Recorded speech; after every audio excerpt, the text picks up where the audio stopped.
उड़ीसा के बालासोर में हुए भयानक रेल हादसे को 24 घंटे से ज्यादा का वक्त बीत चुका है। फिलहाल बचाव दल का रेस्क्यू ऑपरेशन चल रहा है। इस भीषण दुर्घटना में 280 से ज्यादा लोगों की मौत हो चुकी है। अभी भी सैकड़ों घायलों का इलाज चल रहा है। प्रधानमंत्री से लेकर तमाम पक्ष विपक्ष के नेता मौके पर स्थिति का जायजा लेने पहुंचे। प्रधानमंत्री मोदी ने कहा कि घटना में दोषियों के खिलाफ सख्त कार्रवाई होगी। हालांकि सदी के इस सबसे बड़े हादसे के बाद सरकार और रेलवे पर कई सवाल खड़े हो रहे हैं। आधुनिक तकनीक का इस्तेमाल करने का दावा करने वाली भारतीय रेल से आखिर कहां चूक हो गई जिससे इतना बड़ा रेल हादसा हो गया। तो आइए आपको समझाते हैं रेलवे के कवच सिस्टम का क्या हुआ। रेल मंत्री अश्विनी वैष्णव ने पिछले साल कवच सिस्टम लॉन्च किया था। ये ऐसा सिस्टम है जो इस तरह के ट्रेन हादसों को रोक सकता है। अगर एक ही पटरी पर किसी चूक से दो ट्रेन आ जाएं, तो ये सिस्टम एक दूसरे पर अपने ब्रेक लगाकर ट्रेन को रोक सकता है। मसलन ये सिग्नल पार करने और टक्कर रोकने के लिए सुरक्षा प्रदान करने के लिए डिजाइन किया गया है। जब इस सिस्टम का ट्रायल हुआ तो खुद रेल मंत्री मौजूद थे।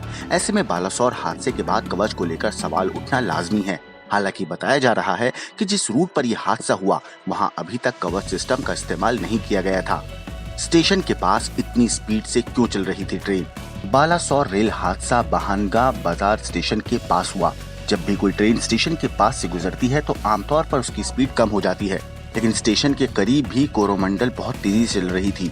कोरोमंडल एक्सप्रेस का इंजन वहां खड़ी मालगाड़ी के ऊपर चढ़ गया। इसी ट्रैक पर तेज रफ्तार से आ रही हावड़ा बेंगलुरु एक्सप्रेस कोरोमंडल एक्सप्रेस से भिड़ गई। ट्रेन की स्पीड लगभग 125 किलोमीटर प्रति घंटे के आसपास रही होगी। और जब इतनी तेजी से ट्रेन दूसरी ट्रेन से टकराएगी तो कितना भयावह मंजर होगा, इसका अंदाजा हमें इन तस्वीरों को देखकर लग सकता है। एक ट्रैक पर दो ट्रेनें कैसे आ गईं? बहानगा बाजार स्टेशन से 300 मीटर पहले कोरोमंडल एक्सप्रेस की कुछ बोगियां पटरी से उतर गईं।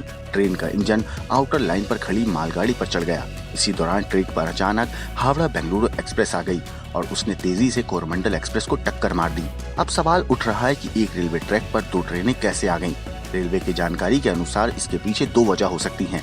पहली मानवीय भूल और दूसरा तकनीकी खराबी। हालांकि अभी तक इसकी कोई आधिकारिक पुष्टि नहीं हुई है। स्टेशन पर क्यों नहीं दिया गया ध्यान? आपको बता दें कि हर रेलवे स्टेशन पर कंट्रोल रूम बना होता है, जहां एक डिस्प्ले पर सारी ट्रेनों के रिकॉर्ड होते हैं। कौन सी ट्रेन किस ट्रैक पर आ रही है, उसे किस ट्रैक पर भेजा जाएगा, स्टेशन पर किस प्लेटफॉर्म पर ट्रेन रुकेगी, इस तरह की सभी बातों को वहीं से कंट्रोल किया जाता है। डिस्प्ले पर हरे और लाल लाइट के जरिए से ट्रैक पर नजर रखी जाती है। अगर पटरी पर ट्रेन है तो वो लाल नजर आएगी, वहीं अगर ट्रैक खाली है तो वो हरे रंग से नजर आएगा। एक दूसरे के ऊपर कैसे चढ़ गई बोगियां? रेलवे के जानकारों के अनुसार आजकल एडवांस टेक्नोलॉजी का इस्तेमाल होता है। पहले ट्रेनों के कोच एक दूसरे के ऊपर चढ़ जाते थे, लेकिन अब नए एंटी क्लाइंबिंग कोच ट्रेन में लगाए गए हैं। ये LHB कोच इस तरह से बनाए जाते हैं जो एक दूसरे के ऊपर नहीं चढ़ते। ऐसे में सवाल पूछा जा रहा है कि इतनी टेक्नोलॉजी के बाद ये हादसा कैसे हो गया। बहरहाल इन सभी बातों को लोग रेलवे का बहुत बड़ा सिस्टमैटिक फेलियर मान रहे हैं।